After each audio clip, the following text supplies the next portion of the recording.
And mortgage rates decide to take a pause as oil surges once again over $1.10 a barrel.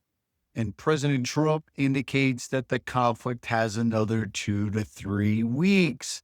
And the fact that the bond market and mortgage rates, for that matter, are showing resiliency during all of this conflict and all of the inflation concerns and the positive data that we got today, hey, things are looking as good as they possibly could.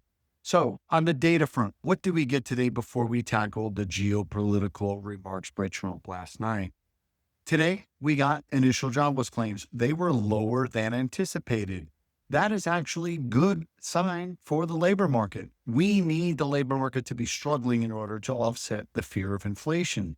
Inflation is obviously a major concern, especially with oil now spiking above $110 a barrel. So what's affecting the bond market today? It's the perception that Iran is in talks to possibly open the strait soon. That was part of what Trump spoke about last night, jumping back into the geopolitical front. And I think the fact that they're having talks right now gives optimism, gives hope to traders. And that's why you're seeing stabilization in the market today.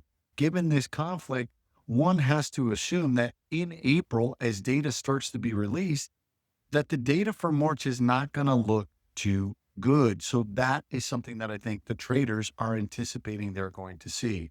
So lastly, hey, I think pulling out our NATO members for lack of activity support during this conflict of what it's trying to resolve, I think was a big thing. I think Trump also indicating that we're going to see a quick turn in oil.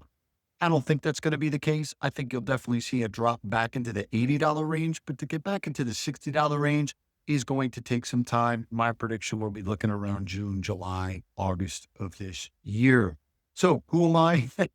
Thanks for tuning in, by the way. My name is Kevin Weedmark, aka the Mortgage Mouth. Every day, bringing you up to speed of what happened in the marketplace, how it affected interest rates, what is coming for the rest of this week, how that could affect interest rates, and should we float or lock. So wrapping it up, I'm still in that flow camp. I think we have better days ahead of us. And if you have to lock, be strategic. Use seller concessions, at least ask for seller concessions, and use yield spread premium from your lender to offset your closing costs. You don't know what that is, they won't discuss it with you. And be transparent. I lend in all 50 states. Love an opportunity to earn your business. All right, y'all. I'll be coming to you again tomorrow on Good Friday. And until then, cheers.